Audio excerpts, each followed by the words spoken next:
After 8 deployments and 15 years of service, I finally found myself driving down Maple Street in a place, ironically named Peaceville.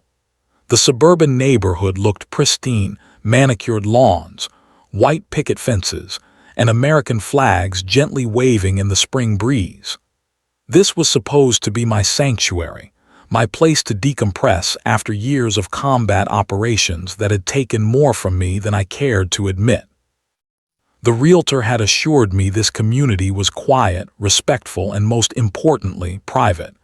I needed that privacy, not because I had anything to hide, but because transitioning from war zones to civilian life requires space. Mental space, physical space, the kind of space where nightmares can fade without witnesses. I pulled into the driveway of my new home, a modest ranch-style house with a large garage and backyard that backed up to a small wooded area, perfect for someone who still preferred to have sight lines and a defensible position. Old habits die hard. "Welcome home, Captain," I murmured to myself as I turned off the engine. The first week passed uneventfully. I established my routine quickly: 5-mile run at 500 hours, breakfast, work in the garden until midday, then household projects in the afternoon. Structure helps the transition. My therapist at the VA had emphasized that repeatedly. Find structure, find purpose, find peace. It was during my third morning run that I first noticed her. A woman in her late 50s standing on her porch across the street, arms folded, watching me with narrowed eyes as I completed my cool-down stretches. Her hair was cut in that distinctive style that seemed universal among women who demanded to speak to managers. Her posture screamed authority, self-appointed and absolute. I nodded politely. She did not return the gesture. The following day, as I unloaded gardening supplies from my truck, she approached. Her walk was purposeful, her smile tight and practiced. "You must be the new owner," she said, extending a hand that felt cold despite the warm day. "I am Patricia Winters. I run the Homeowners Association here in Peaceville." "John Matthews," I replied simply. "Nice to meet you." "We have not seen your HOA application yet," she continued, not releasing my hand. "All residents must be approved." I gently pulled my hand back. The realtor handled all the paperwork. Everything should be in order. Her eyes flicked to the military duffel bag in my truck bed. "We have very specific rules here about certain items. Peaceful neighborhood, you understand." Before I could respond, she handed me a thick binder labeled Peaceville Community Guidelines and turned on her heel. That evening, I met a few of my other neighbors. Most seemed genuinely welcoming. Mike from next door brought over a six-pack. An elderly couple from across the street offered a homemade pie. Normal people living normal lives. I began to think Patricia was just an anomaly. Until the flyer appeared on my door 3 days later. It was printed on official-looking letterhead with the Peaceville HOA logo prominently displayed at the top. The heading read, "Community Safety Notice, Unauthorized Weapons and Military Personnel." The text below detailed growing concerns about veterans keeping unauthorized military-grade weapons in residential areas and the psychological dangers such individuals might pose to peaceful communities. I read it twice, my jaw clenching tighter with each word. This was not standard HOA procedure. This was targeted, personal. That afternoon, as I unloaded more of my belongings, including a locked case containing my personal tactical gear, I noticed Patricia standing across the street, phone in hand, clearly taking photos. 2 men I had not seen before stood beside her, nodding as she pointed toward my garage. Something cold settled in my stomach. Not fear. I had faced down far worse than suburban power trippers. No, this was recognition. The recognition that peace was not what Patricia Winters had in mind for me. And after years in hostile territory, I knew exactly when I was being surveilled. I carried my gear inside, closed the garage, and began to plan. Because some battles find you, even when you have hung up your uniform. The morning sun had barely crested the horizon when the knock came at my door. Firm, authoritative, 3 rapid strikes followed by 2 slower ones. A pattern meant to sound official. I recognized the technique. Psychological intimidation starts with the little things. I opened the door to find Patricia flanked by 2 men. One was tall and lanky with a receding hairline, wearing khakis and a polo shirt stretched tight over a slight paunch. The other was shorter but muscular, with a military-style haircut that immediately struck me as fraudulent. His posture was too stiff, too practiced. Both wore blue windbreakers with PEACVILLE safety printed across the back in bold yellow letters. "Good morning, Mr. Matthews," Patricia said, not bothering with pleasantries. "I would like to introduce you to our neighborhood safety patrol. This is Richard and Marcus." The muscular one, Marcus, stepped forward, hand extended. I noticed the fake badge clipped to his belt. It looked impressively similar to law enforcement credentials, but the details were wrong. The shield shape, the embossing. I had worked with enough real law enforcement to spot the difference. "We conduct regular security checks throughout Peaceville," Marcus explained, his voice carrying an affected, authoritative tone. "Mrs. Winters has informed us you recently moved in from a military background." "That is correct," I answered simply. "We would like to discuss some community concerns," Richard chimed in, pulling out a clipboard. "Would you mind if we came inside?" "I would mind, actually," I replied, remaining in the doorway. "If you have questions, we can discuss them here." Patricia's face tightened. "We have had reports of unusual activities, suspicious materials being moved into your garage." "My personal belongings are hardly suspicious," I said. Marcus took a half-step forward, entering my personal space. "Sir, we take security very seriously in this community. What exactly are you storing in your home?" The question hung in the air. It was inappropriate, invasive, and potentially illegal depending on who these men actually were. I studied Marcus more carefully. His hands showed no signs of the calluses that come from regular weapons training. His stance revealed no indication of actual tactical awareness. "I store what any homeowner stores," I answered carefully, "and I would appreciate if you would step back." "There have been concerns," Patricia interjected, "about military-grade weapons in the neighborhood. Several residents have expressed fear." This was a fabrication. I had spoken with multiple neighbors who had been nothing but welcoming. This was Patricia's campaign, not community concern. "Unless you have a warrant," I said calmly, "my property remains my business." Richard began taking photos of my house, moving along the front walkway without permission. Marcus maintained uncomfortable eye contact, a power play taught in weekend security seminars, but never in actual professional training. "We will be monitoring this situation," Marcus said finally, handing me a card with no official credentials, just a local phone number and the words "Peaceful Security" printed above it. "For everyone's safety." After they left, I immediately drove to the local police station. The desk sergeant, a weathered man named Reynolds, listened to my account with growing concern. "We have no affiliation with any Peaceville Safety Patrol," he confirmed. "And no HOA has legal authority to inspect private property or demand disclosure of personal possessions." "Are they impersonating officers?" I asked. The sergeant scratched his chin. "Not technically, they have not claimed to be police, but they are walking a very fine line. He made a note in his computer. If they return, call us immediately. That evening, I noticed a black sedan driving slowly past my house. It circled the block 3 times.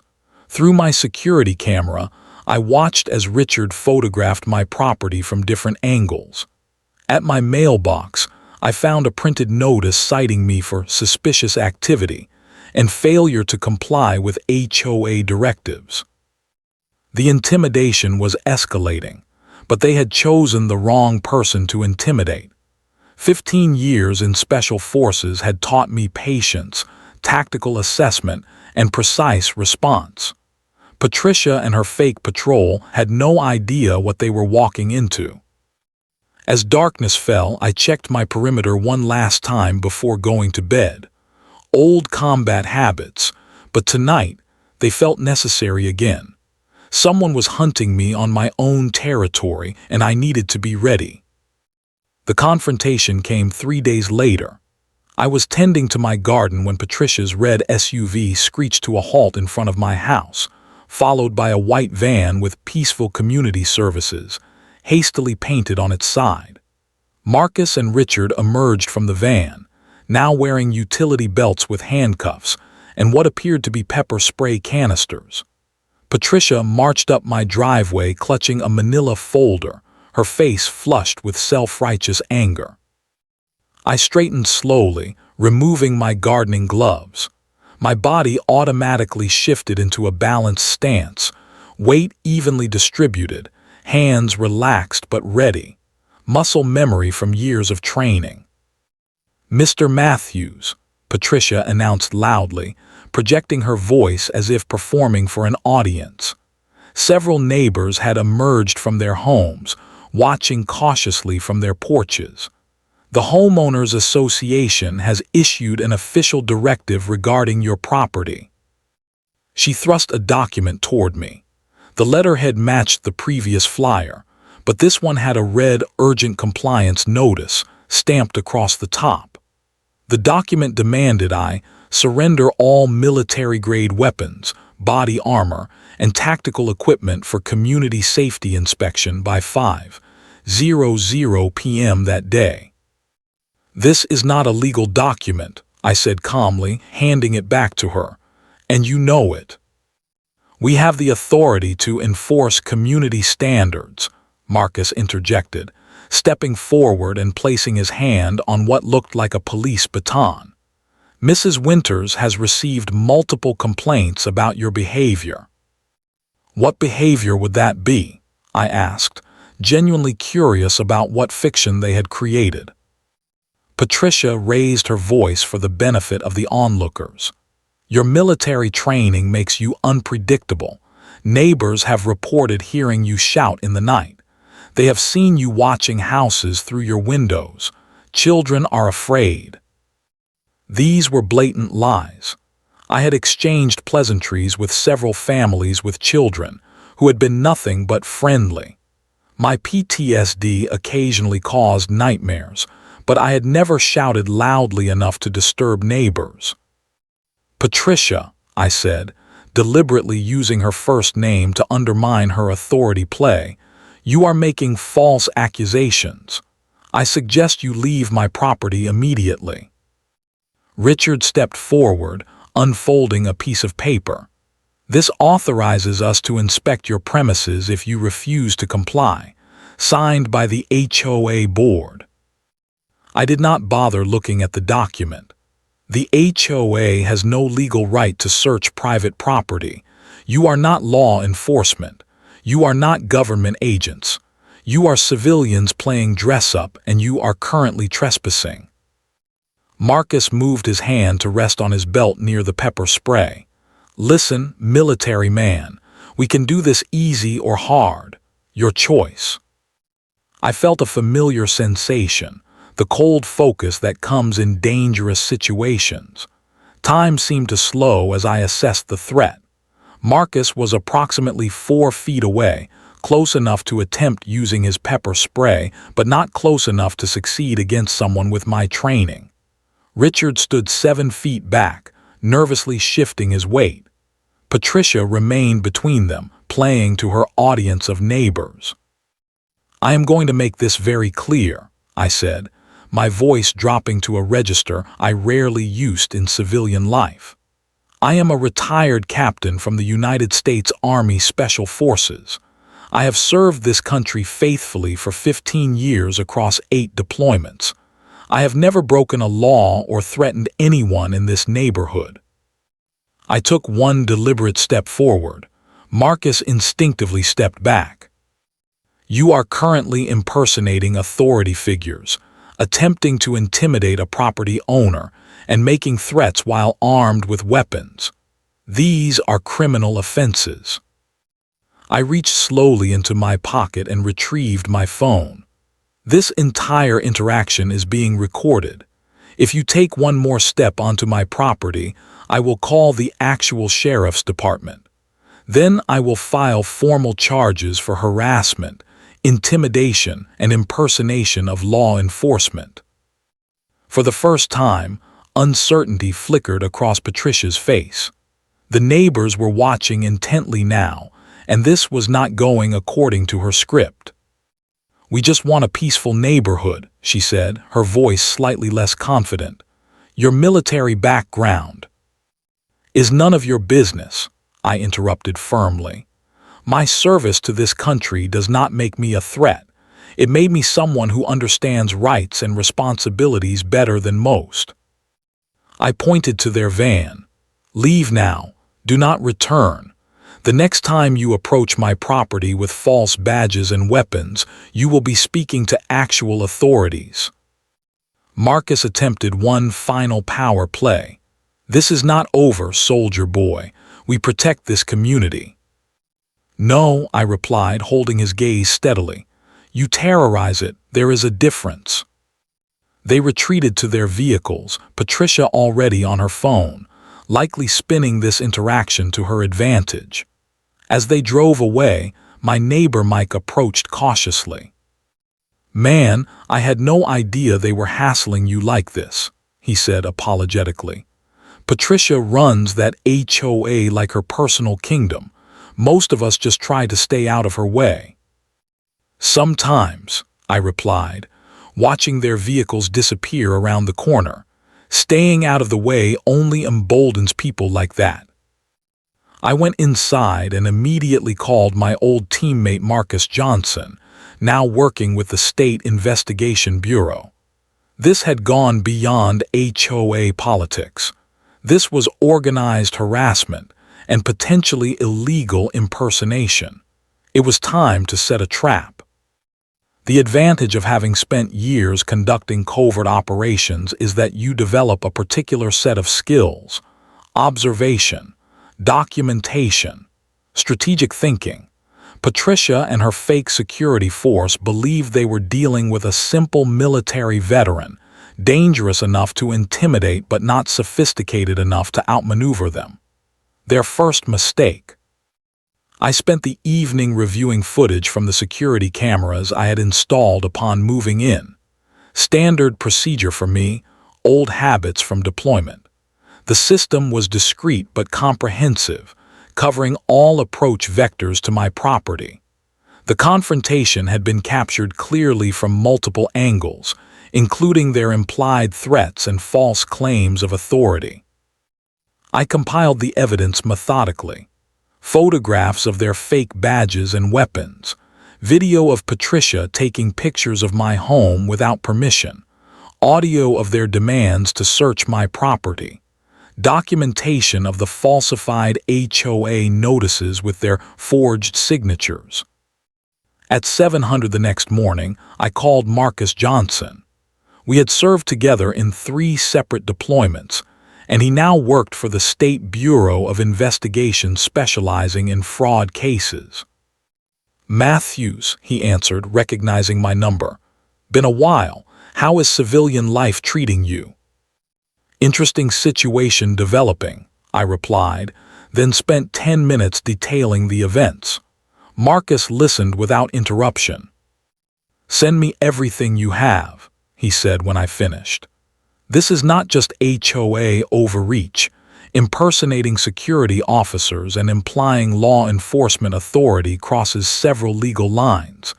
Give me 48 hours. While Marcus worked through official channels, I continued my surveillance. Patricia had escalated her campaign. New signs appeared at the neighborhood entrance. Protected by PEACVILLE security, and all VISITORS must check in. Orange traffic cones mysteriously appeared along the curb in front of my house, a clear attempt to mark my property as problematic. Neighbors began to take sides. Some avoided eye contact when I walked by, while others made a point of waving or stopping to chat, silently communicating their alliance. I installed additional cameras, including one facing my garage interior. I placed motion sensors at key points around my property, military-grade equipment that would alert me to any intrusion. Not because I was paranoid, but because I was setting the stage. Mike from next door stopped by with information. "There is an HOA meeting tonight," he told me quietly. "Patricia is trying to push through an emergency measure about dangerous residents and expanded security patrols. She is showing people pictures of your gear, claiming you have a weapons cache." "Will you be there?" I asked. "Absolutely, several of us will. This is getting out of hand." I thanked him and went back to my preparations. Inside, I arranged my garage deliberately. My tactical gear bag, containing nothing more than body armor, a helmet, and specialized clothing, was placed prominently on a workbench. Beside it, I positioned several locked cases that actually contained camping equipment. The implication was clear, though nothing illegal was present. Then I called my attorney, ex-military himself, and briefed him on the situation. He agreed to be on standby. The final phase of my plan required what we called in Special Forces a pattern interrupt. Patricia and her team had established predictable behavior, drive-bys at specific times, confrontations that followed a certain script. To trap them effectively, I needed to change the pattern just enough to create opportunity. For 3 days, I pretended to leave each morning at 900 hours. I would drive away, circle back through a side street, park at Mike's house, and return through the woods behind our properties. From my own bedroom window, I observed Patricia's team conduct their surveillance, growing bolder each day. On the 4th day, Marcus Johnson called. "We are ready," he said. "The sheriff has been briefed. State investigators are standing by. We just need them to cross the line conclusively." "They will," I assured him, "tomorrow." That night, I made a show of loading my truck with overnight gear, making sure Patricia saw me from her window. I pulled out of my driveway at dusk, heading toward the highway. But instead of leaving town, I doubled back through a service road and slipped into my house through the rear entrance. The trap was set. All that remained was for Patricia's team to take the bait, which, given their increasing boldness, was virtually guaranteed. I settled into position in my darkened home and waited, as I had done on countless operations before. Patience is the most lethal weapon in certain situations. Dawn broke with perfect clarity, the kind of morning where sound travels across still air. I maintained my position in the spare bedroom that overlooked the garage, watching Patricia's house through specialized optics.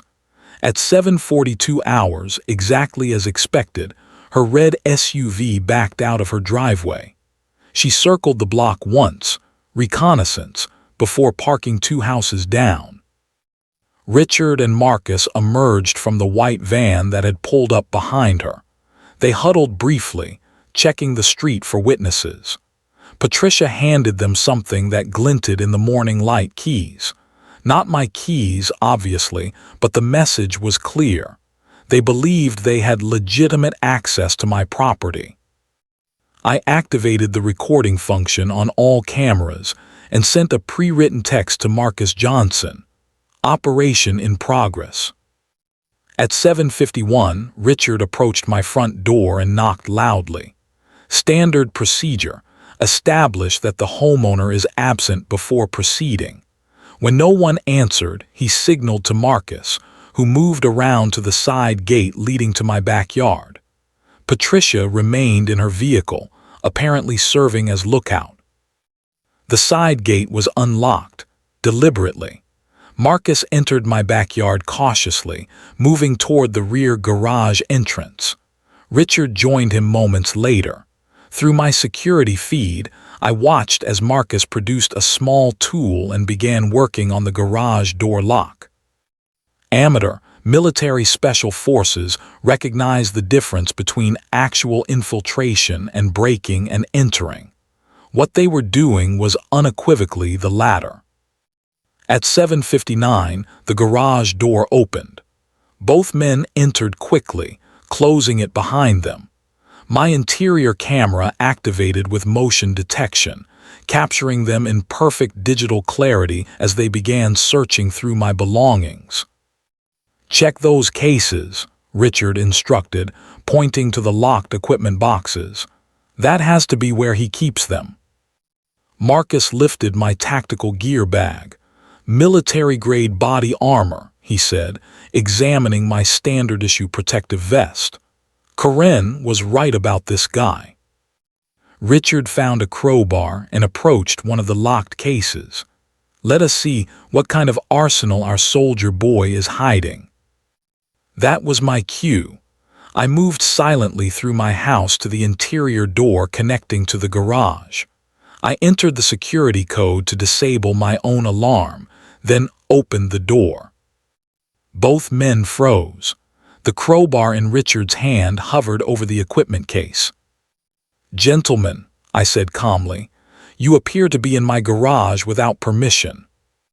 Marcus recovered first, dropping into an aggressive stance that betrayed his lack of actual training. "We have authority to inspect suspicious properties," he claimed, reaching for his belt where his fake badge and pepper spray were attached. "No," I corrected him. "You have committed breaking and entering, attempted burglary, and criminal trespassing, all of which have been recorded in high definition from multiple angles." I gestured toward the discrete cameras positioned in the garage corners. Richard's face drained of color. "Additionally," I continued, "impersonating security personnel with intent to intimidate is a separate offense, as is carrying unauthorized weapons while doing so." Marcus attempted to salvage the situation with bravado. "You cannot prove anything. It is your word against ours, and Patricia has the entire HOA behind her." The garage door began rising behind them, the exterior remote activated by someone outside. Both men turned, expecting Patricia with reinforcements. Instead, they found themselves facing 3 uniformed sheriff's deputies and Marcus Johnson in his official State Bureau of Investigation jacket. "Richard Evans and Marcus Coleman," Johnson announced formally. "You are under arrest for breaking and entering, criminal trespassing, attempted burglary, and impersonation of security personnel." As the deputies moved in to handcuff the men, I stepped back, allowing the professionals to work. Through the open garage door, I could see Patricia being approached by another deputy beside her SUV. Her face contorted with disbelief as she was read her rights. "You set us up," Richard said, finally understanding the trap they had walked into. "No," I corrected him. "You set yourselves up. I simply allowed you to reveal who you really are." As they were led away, Marcus Johnson approached me. "We found some interesting things when we looked into Patricia Winters," he said. "She has done this before in 2 other communities. Appointed herself HOA enforcer, drove out residents she disliked, even collected unauthorized security fees from frightened neighbors." I nodded unsurprised. Bullies follow patterns, The search warrant for her home just turned up quite a collection of documents, Johnson continued.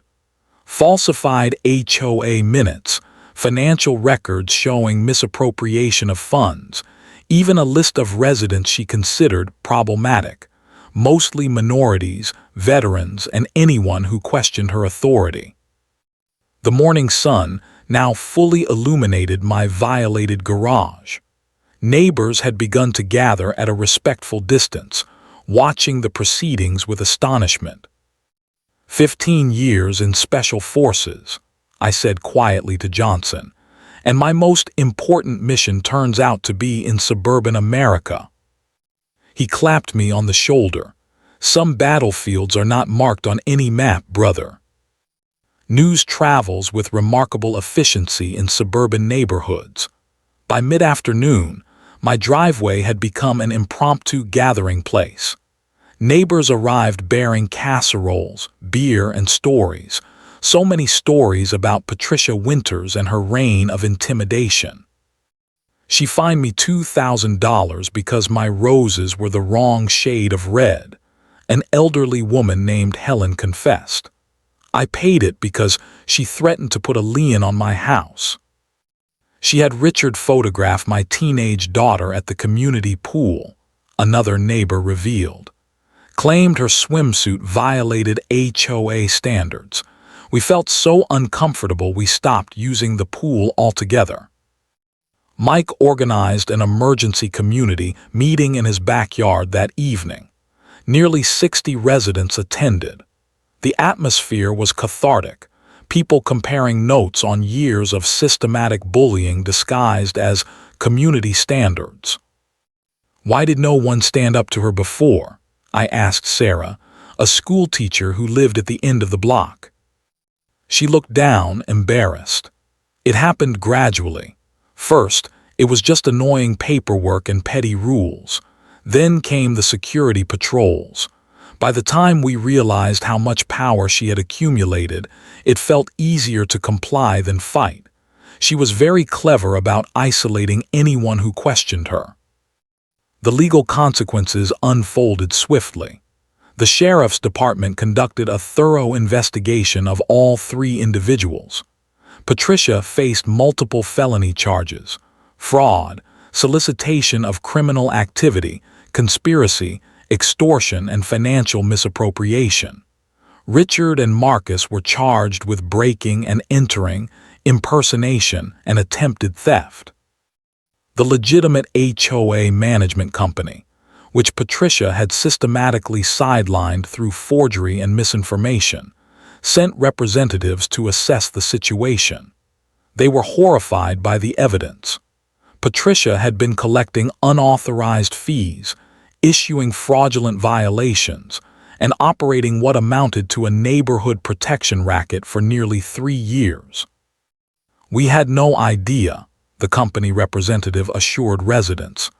She intercepted communications, forged board minutes, and essentially created a shadow HOA.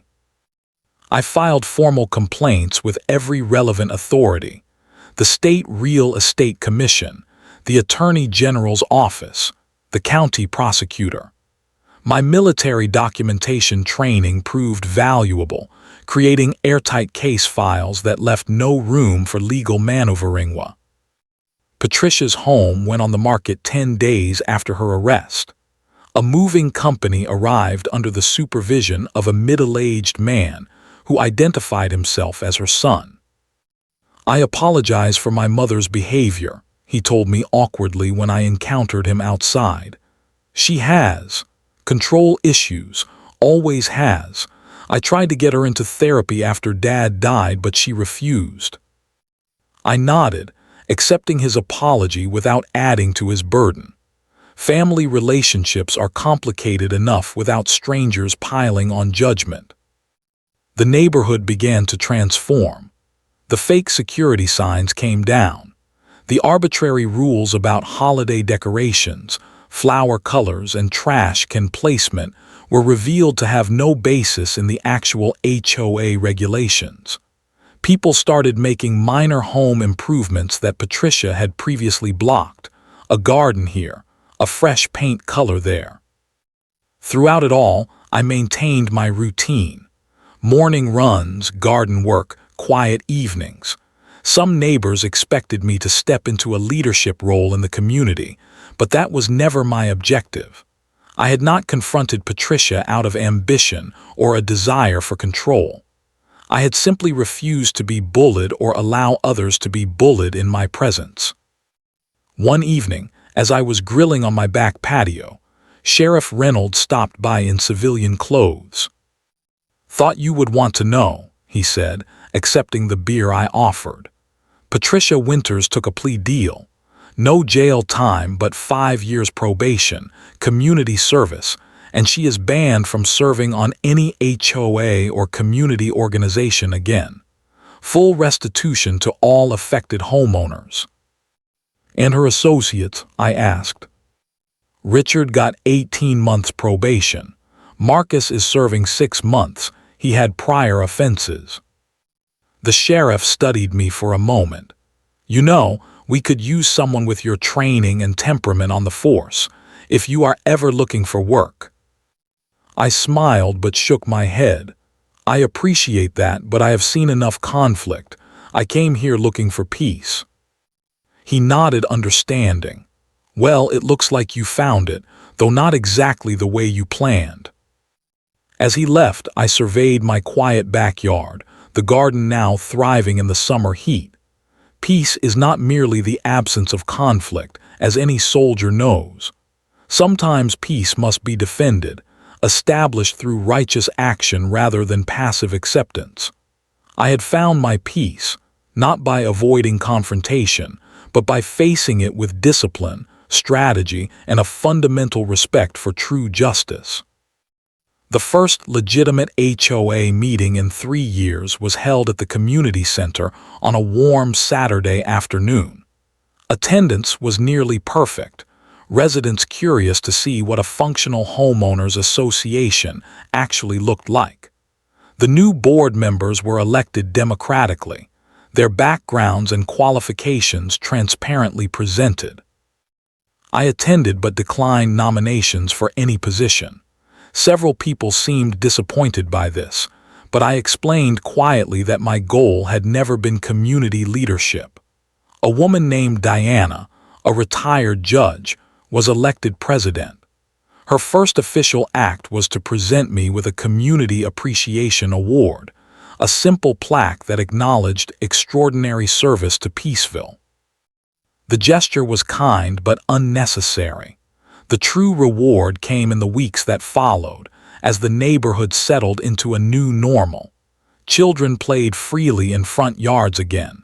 Neighbors chatted over fences without looking over their shoulders. Community spaces were reclaimed from Patricia's arbitrary restrictions. Most meaningful was the formation of the Veteran Support Group. It started informally when 2 other former service members in the community reached out to me. James had served in the Marines, and Sophia was Air Force intelligence. We began meeting for coffee on Wednesday mornings, sharing experiences and resources. Word spread, and soon veterans from surrounding neighborhoods joined us. We were not a therapy group, though healing often happened naturally in our conversations. We were simply people with shared experiences creating space for each other. 1 month after Patricia's departure, I hosted a neighborhood barbecue. It was nothing elaborate, just grilled food, cold drinks, and lawn chairs in my backyard. Nearly everyone came. The atmosphere was relaxed in a way that seemed impossible during Patricia's regime. Diana approached me as the gathering was winding down. "The HOA board has been discussing ways to rebuild trust after everything that happened," she said. "We would value your input on security measures that respect privacy while actually protecting residents." "I am happy to advise," I told her. "The key is transparency and legitimate authority. No secret patrols, no intimidation tactics." She nodded thoughtfully. "We were thinking about community education too. Maybe you could lead a workshop on recognizing legitimate versus illegitimate authority figures. So many people were fooled by those fake badges.